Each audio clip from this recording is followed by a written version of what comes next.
Doctor Vivek Bindra, आप तो बहुत खूबसूरती के साथ बजट को एक्सप्लेन करते हैं, फाइनेंशियल इश्यूज को एक्सप्लेन करते हैं।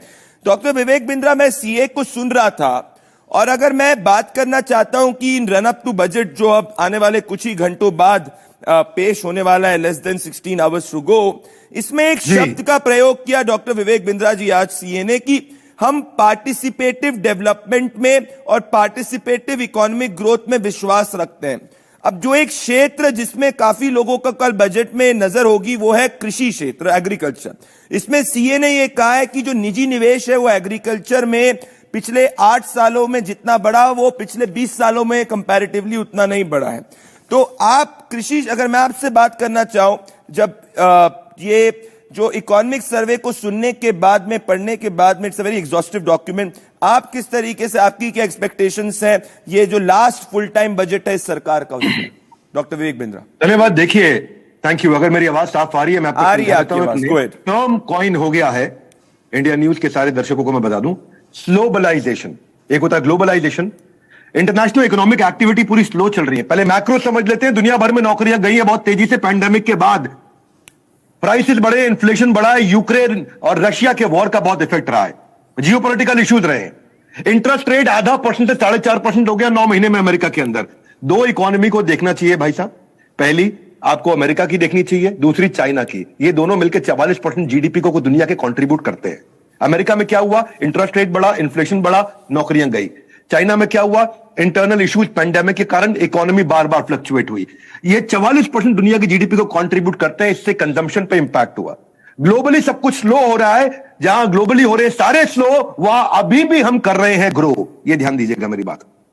इंडिया की स्टोरी स्टेबिलिटी की स्टोरी है, स्टेबिलिटी, ग्रोथ, रिफॉर्म। क्यों हुआ?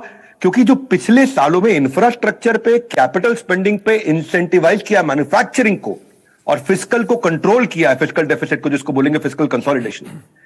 सोशलिस्ट टैक्स रिजीम नहीं रहा। इस सरकार की कुछ अच्छी चीजें रही हैं, करेज रहा है यहां पे, जिससे कर्जा कम हुआ है।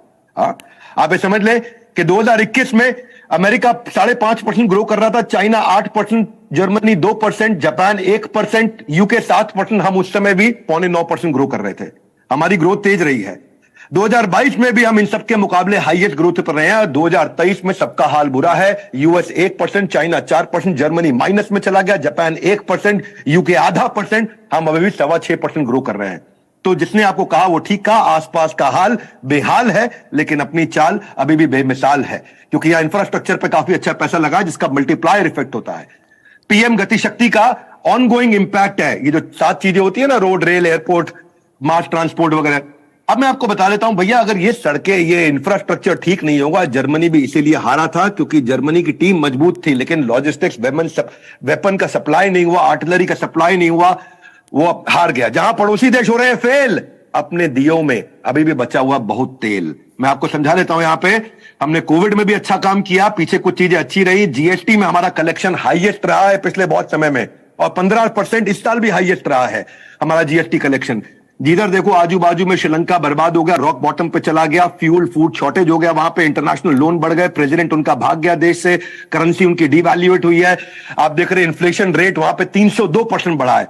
अपन बांग्लादेश से भी प्रभावित नहीं हुए, वहां पे high inflation, export demand export पे चलता था, बांग्लादेश खत्म हो गया, रेमिटेंस आने बंद हो गए, यानी कि बांग्लादेश भी खराब चल रहा है। साउथ एशिया में सबसे ज्यादा जो खराब चला वो है पाकिस्तान। यूएन कहता है कि साउथ एशिया, वर्ल्ड बैंक कहता है सबसे ज्यादा खराब पाकिस्तान रहा है। तो पाकिस्तान के पास केवल 4 बिलियन का फॉरेक्स बचा है। मेरे भाई लोग, आपको बता देता हूं, ये केवल 3 हफ्ते का इंपोर्ट कर सकते हैं। पाकिस्तान बैंकरप्ट हो चुका है। 31% उनकी करेंसी भी डिवैल्यू हुई है। उनका इन्फ्लेशन 88% बढ़ा है। पेट्रोल डीजल सबसे ज्यादा महंगा है। उसके मुकाबले हम लोग का करेंसी डिवैल्यूएशन केवल 9% हुआ है। हम लोग इन्फ्लेशन रेट 4.5% रिड्यूस कर गए हैं, यानी कि और अच्छे हो गए हम लोग। हमारे फॉरेक्स रिजर्व इस समय दुनिया में 6ठे नंबर पे सबसे ज्यादा है। भारत इस समय अच्छी स्थिति पे है। मैं भी आपको कहना चाहता हूं, 1 साल में बहुत कुछ हो सकता है, हमारे देश में हुआ है। मेरा भी फैट कम हुआ है। पहले पिछले बजट पे आज के दिन मेरा वजन था 105 किलो, इस बजट पे आज के दिन मेरा वजन है 75 किलो। तो ये कहना ठीक नहीं होगा कि 1 साल में बहुत कुछ नहीं किया जा सकता है। सरकार का है बोर्ड एग्जाम, क्योंकि last full term budget plan, मैं इस पे आपको 2-3 बातें बता देता हूं। 9 राज्यों में इलेक्शन आ रहे हैं, नागालैंड, मेघालय, मिजोरम वगैरह नॉर्थ ईस्ट में, इधर राजस्थान, मध्य प्रदेश, छत्तीसगढ़, तेलंगाना, कर्नाटका।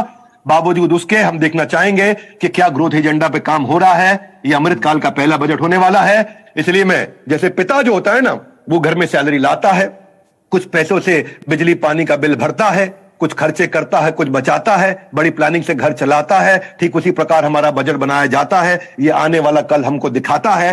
तो मैं ये कहूंगा कि आने वाले कल को हमें देखना चाहिए।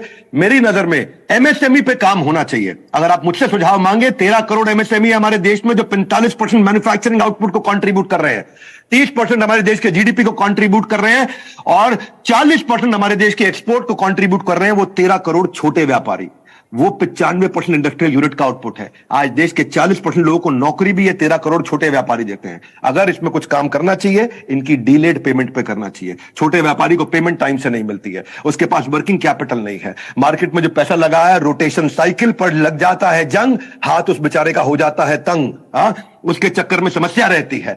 मैं आपको बता देता हूं, एमएसएमई समाधान योजना उतनी नहीं चल पाई। 31,000 कंप्लेंट आई, केवल 1,000 रिजॉल्व हुई।